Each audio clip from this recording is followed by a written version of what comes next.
Exercise 8.2 के question number first का first part हम लोग सॉल्व करने जा रहे हैं। इस पूरी एक्सरसाइज में हमें ट्रिग्नोमेट्रिक रेशियोज जो हमने पढ़ी थी एंगल्स पे कि 0 डिग्री 30 45 60 90 डिग्री वाली जो टेबल थी उससे रिलेटेड क्वेश्चंस आएंगे।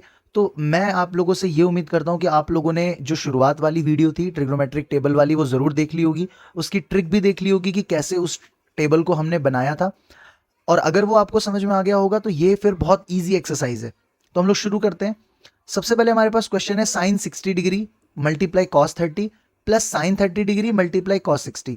तो हमें पता है कि साइन 60 की वैल्यू जो होती है हमारी वो हमारी कितनी होती है √3/2। तो sine 60 is equal to √3/2। Cos 30 की वैल्यू हमारी कितनी होती है √3/2। साइन 30 की वैल्यू हमारी कितनी होती है 1/2 एंड कॉस 60 की वैल्यू भी हमारी कितनी होती है 1/2। तो √3 मल्टीप्लाई √3 3 2 2 जा 4 प्लस 1/4 दोनों को ऐड करेंगे तो हमारा 4/4 एंड आंसर कितना आ गया हमारा 1। तो यहां पे हमारा फर्स्ट क्वेश्चन हो जाता है solve. Now let's move on to the second question. Second question हमें क्या कहता है 2 10 स्क्वायर 45। तो अगर हम 10 45 की वैल्यू को यहाँ पे पुट करते हैं तो हमें पता है 10 45 इज इक्वल टू 1 होता है और आगे 2 है तो 2 से हमें इसको मल्टीप्लाई करना है एंड 10 स्क्वायर 45 था तो 1 पे क्या लगाना है हमें स्क्वायर प्लस कॉस स्क्वायर 30। तो कॉस 30 की वैल्यू हमारी कितनी होती है √3/2 और उस पर स्क्वायर है तो हम यहाँ क्या लगा देंगे स्क्वायर। साइन 60 की वैल्यू भी हमारी कितनी होती है √3/2 और इस पे भी क्या लगा देंगे हम लोग स्क्वायर।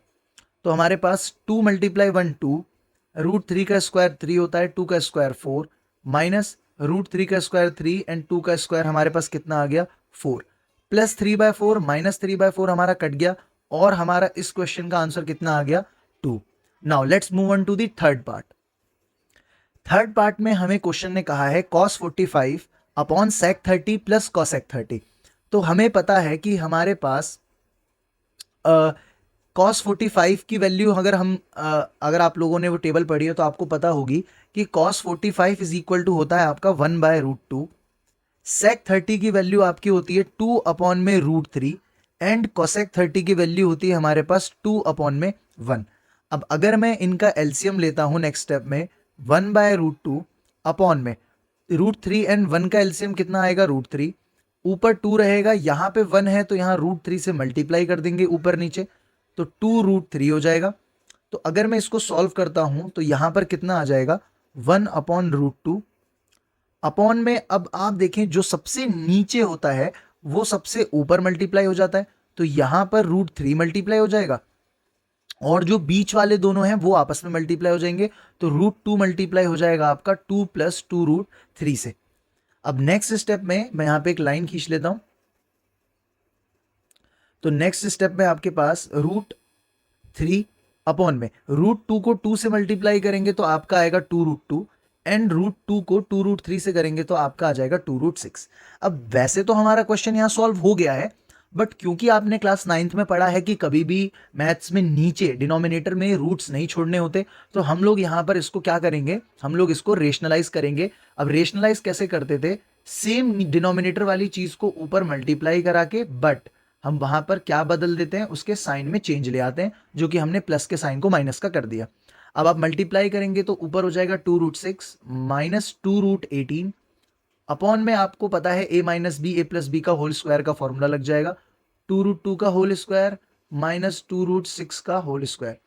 तो 2√6 माइनस 2√18 अपॉन में 4 मल्टीप्लाई 2 माइनस 2 मल्टीप्लाई 6 तो ये कितना आ जाएगा आपका 2√6 माइनस 2√18 अपॉन में 8 माइनस में आपका कितना आ गया 12। अब आप इसको जब सॉल्व करेंगे तो आपको सॉरी यहाँ पे 4 आना था यहाँ पे 4 आना था क्योंकि 2 का स्क्वायर 4 होता है तो यहाँ पर आपका कितना आ जाता 24। अब आप देखें तो आपके पास बचता है 2√6 माइनस 2√18 अपॉन में माइनस का 16।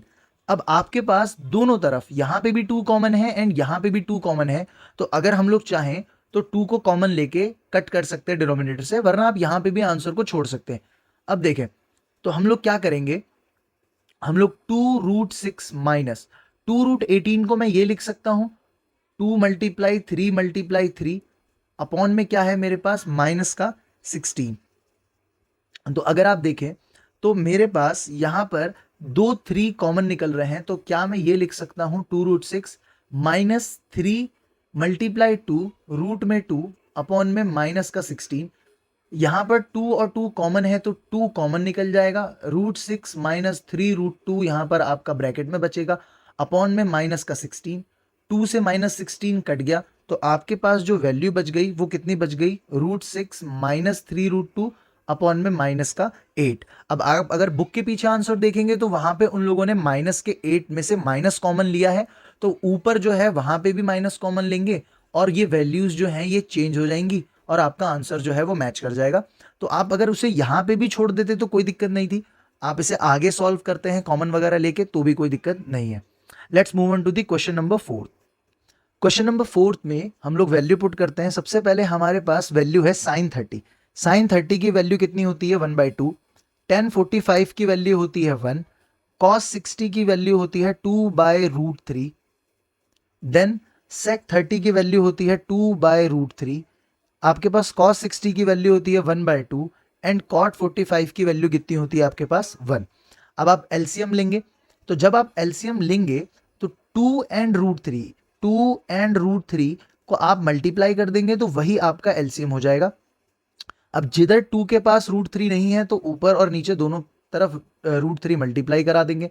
1 में 2√3 मल्टीप्लाई कराएंगे तो पूरा का पूरा 2√3 आ जाएगा, और √3 के पास 2 नहीं है तो ऊपर भी 2 से मल्टीप्लाई कराएंगे तो माइनस का 4 अपॉन में नीचे भी सेम 2√3 एलसीएम आएगा।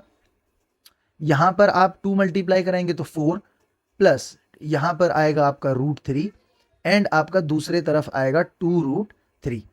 तो हमारे पास सारी चीजें हमने लिख दी। अच्छा यहां पर 2 नहीं आता, सिर्फ √3 आता क्योंकि ऊपर √3 मल्टीप्लाई करा था। अब आप देखें तो ये दोनों कट जाएंगे, हमारे पास क्या बच जाएगा √3 प्लस 2√3 माइनस 4 अपॉन में 4 प्लस √3 प्लस 2√3।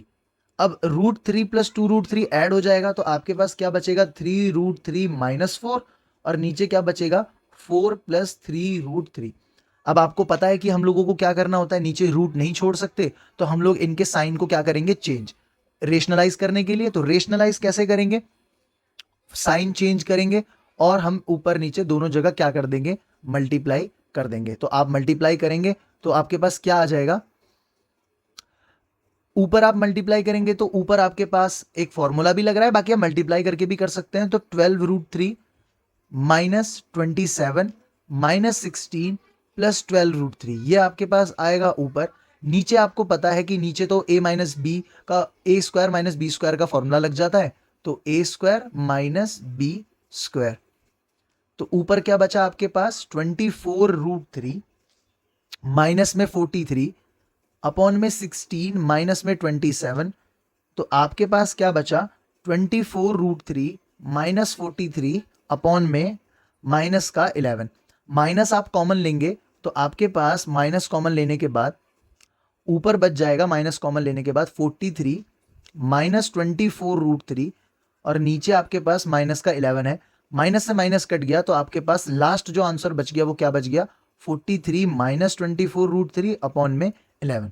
ठीक है, तो यहां पे जाके आपका क्वेश्चन नंबर 4 भी हो जाता है solve. Now let's move on to question number 5।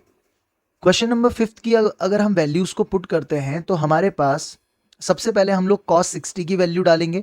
तो 5 मल्टीप्लाई cos 60 की वैल्यू होती है 1/2 और उसका करना है स्क्वायर, प्लस 4 मल्टीप्लाई sec 30 की वैल्यू होती है हमारे पास 2/√3 और उसका स्क्वायर, माइनस 45 tan 45 की वैल्यू होती है 1 और उसका स्क्वायर, अपॉन में sin 30 की वैल्यू होती है हमारे पास 1/2 और उसका स्क्वायर, प्लस cos 30 की वैल्यू होती है हमारे पास √3/2 और उसका स्क्वायर। अब अगर हम इन्हें सॉल्व करें तो 5 मल्टीप्लाई 1/4 प्लस 4 मल्टीप्लाई 2 का स्क्वायर 4 √3 का स्क्वायर 3 माइनस 1 अपॉन में 1/4 प्लस 3 अपॉन में 4।